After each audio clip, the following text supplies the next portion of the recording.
Virgo, Sun, Moon, Rising, Venus, signs or cross watchers, all genders. Ito yung monthly reading ninyo. Ano yung mga dapat mong malaman? Posibleng paparating mga messages na dala-dala nitong month na ito. Thank you, Virgo. Leo tuloy. Thank you, Virgo, for dropping by. Baka man dito or matagal na sa panonood ng reading ko. Suporta. At sana huwag mo na rin kalimutang mag-subscribe sa aking YouTube channel kung bago ka dito. Malaking tulong po kasi yan. Kung hindi ka rin naka-like, follow sa aking FB page, pa-like, follow na rin po. At kung gusto niyo maka-avail ng services ko,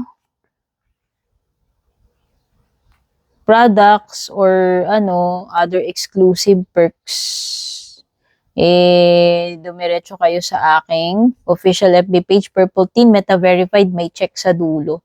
At mag-avail kayo ng subscription doon. Doon yun malalaman yung mga special exclusive perks. Ang katumbas nun sa YouTube ay membership. Kung alam niyo yung membership. Sa Facebook ay subscription naman. Subscribe. Okay?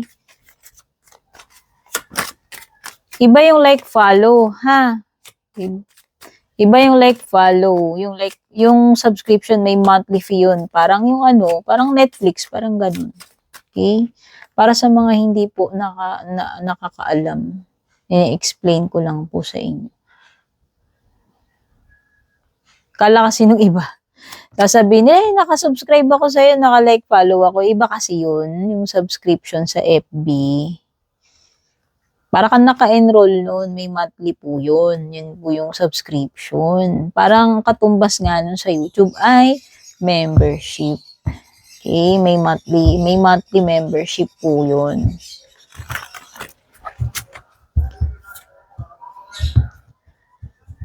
Surprise. Sorry naman may dumadaan na truck ng basura, Virgo. Nag-a-announce kasi sila pagka bago dumaan yung truck. Salamat po.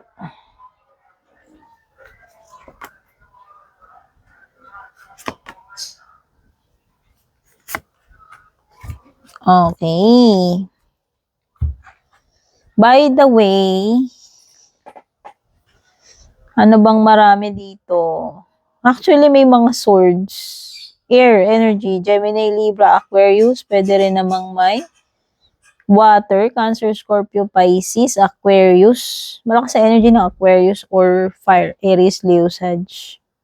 Wala akong nakitang earth signs dito. So, may sorpresa daw, Virgo, paparating sa'yo. Ano kaya ito? Sana maganda naman ito? Ang mga surprise, pwedeng good surprise yan. Pero kasi, parang sinasabi dito, pwedeng ma-disappoint ka daw Okay, ganito. Una, itong sorpresa na to is a disappointment. So, masusurpresa ka kasi madi-disappoint ka Pero, itong disappointment mo raw na ito will be followed by a pleasant surprise. So, una muna yung pangit na surprise. Darating yung magandang surprise. So, ganun yung binabanggit dito sa baraha mo. At mukhang merong ka daw invitation na matatanggap. Oo. At saka merong possible love or new person na darating sa iyo para daw doon sa mga single at naghahanap ng love. Okay, so pwedeng may new person, new romance na darating. Signs, ano to? Pay attention to the signs kasi to Parang may mga hint na ipapadala sa iyo ang divine, Virgo. So maging aware ka dito sa mga signs na ito. Meron something na mabibigyan ka ng kaliwanagan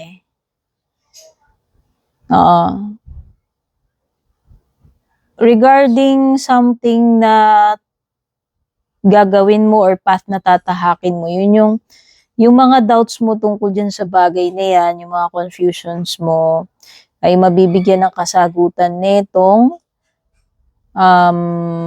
reveal na paparating. May enlighten ka Mai-illuminate yung path na yun Ibig sabihin, dating, yun nga, nako-confuse ka, nagda-doubt ka dyan, makiklear yung mga doubts mo na yan dahil doon sa matutuklasan mo dyan ng mga signs na ipapadala ng divine sa iyo. O, meron ka ditong mga successful or positive outcomes, no? Itong mga rewards na to, positive outcomes na to, ay resulta ng iyong consistent efforts. Oo, tsaka mukhang meron kang major purchase or major na pagkakagastusan, Virgo. According dito. Ano pa? Wisdom.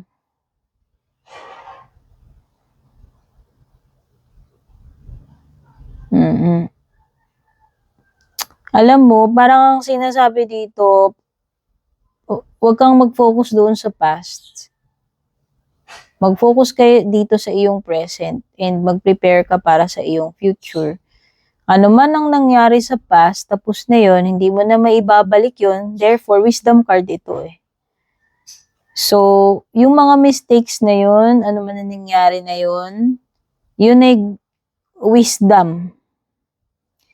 Dapat yung past mo ay na-convert into wisdom. Huwag mo nang ulitin yung mga mali na yan. Huwag mo nang balikan yung mga kapalpakan na yan, whatever, in the past. Ano man yung kapalpakan na yon, hindi naging successful, dapat na-convert mo yun into wisdom. Yun dapat yung ina-apply mo. Yung wisdom, yung leksyon na natutunan mo dito sa past mo, i-apply mo yan dito sa iyong present situation at yun yung makakatulong sa iyo sa mga times na paparating.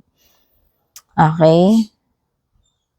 Meron ditong someone older na maaaring makapagpayo sa iyo.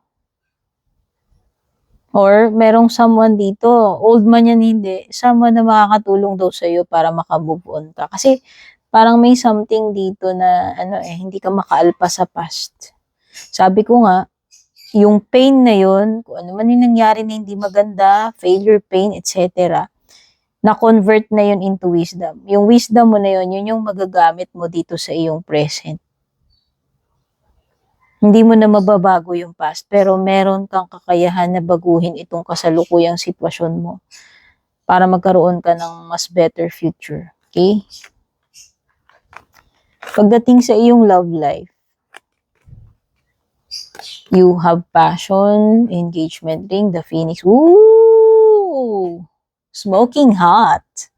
Virgo, I love your love cards.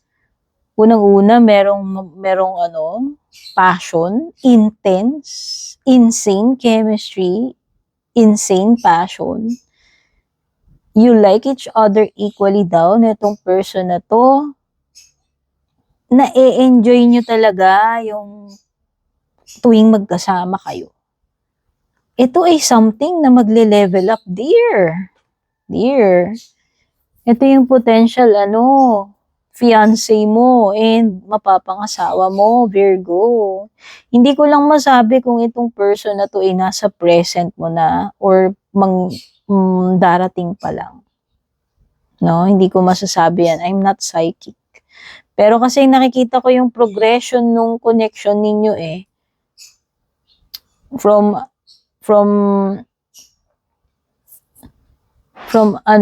passion, attraction, nauwi sa commitment, sa engagement, and mauuwi sa wedding rings. Ayan, this is fulfilling. This is an everlasting promise. Ibig sabihin, commitment yun. Pang lifetime ito. Soul connection mo daw siya. O diba, merong new phase na paparating sa iyo merong pag-i-evolve with the Phoenix card. Ano man ito, in love life man yan or in general sa buhay mo, magkakaroon ka ng panibagong phase, transformation. Phoenix yan Phoenix is associated with transformation. May growth, may transformation. Ganda. So, ito ay isang connection na magle-level up ng magle-level up. At ang sinasabi diyan itong person na to ay a soul connection mo daw. So when it comes to sa iyong mga tarot cards,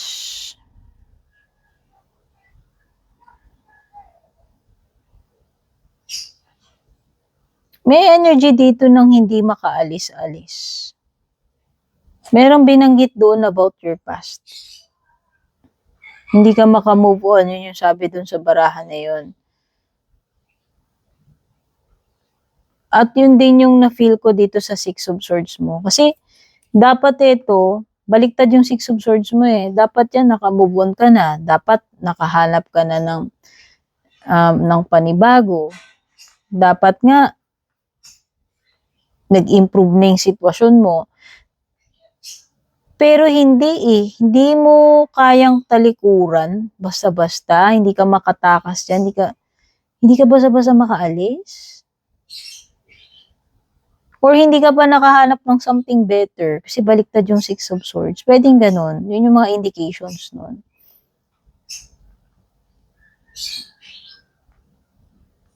Oo. Pagta-travel to, dear,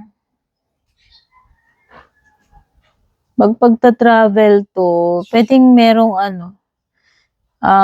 something na makakapag-delay ng pagta-travel mo. Kung meron ka mang gustong puntahan. On to the next card, si Five of Swords. Ano man itong mga kabiguan na mararanasan mo, Virgo, itong month na ito or sa mga paparating na araw or weeks, i-transmute mo yan. Gamitin mo yung catalyst. Gamitin mo yung mga kabiguan na yan para ikaw ay mag-succeed. Yun yung nafe-feel ko, na yun yung pinaka magiging fuel mo. Kasi nakikita ko, from defeat to victory with the Five of Swords. So, sabi ko nga, yung mga, basta, let go mo yung past mo, yun yung lesson na tinuturo sa'yo dun sa card na yung kanina pa.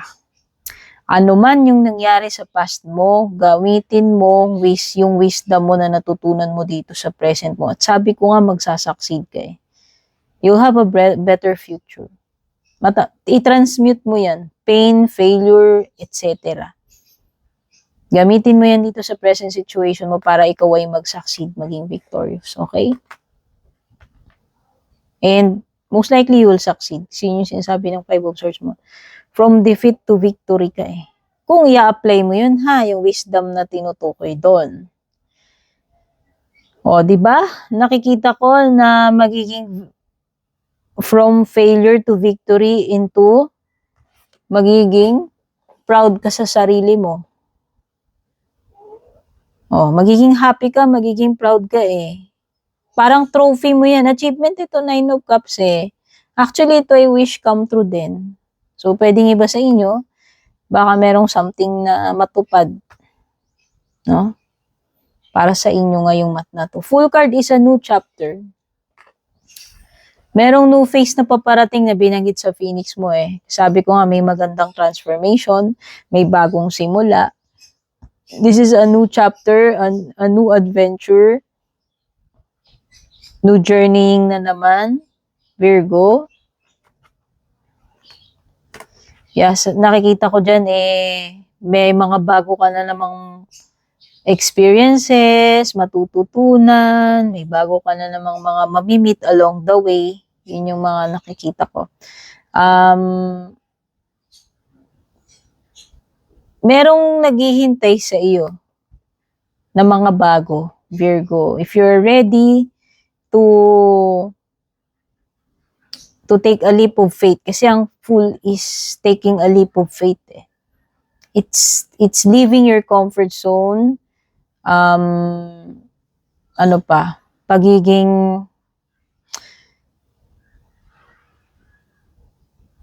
Pagiging adventurous. Yun yung nakikita ko. Curiosity, pagiging curious, pagiging adventurous, pagiging willing to take risk, leaving your comfort zone. Kung willing ka na gawin yung mga bagay na yon, merong mga exciting experiences along the way para sa'yo. May mga discoveries na bago na naghihintay sa iyo. Eight of Wands reversed, ito nga yung sinasabi ko na parang may delay. Hindi ka makaalis, no? Kung naman ito, something related sa pagta-travel mo Madidelay kahit na gustong-gusto mo nang umalis, no? Hindi ko alam kung anong magiging delay, pero for sure, may mga sagabal. Kaya hindi matutuloy ang mga gagawin mo na yan, lakad mo or pag-alis mo. Kasi nga may something dito na mapipigil sa iyo para makaalis ka So, yan yung mga na-pick up ko for now. Godspeed, babush.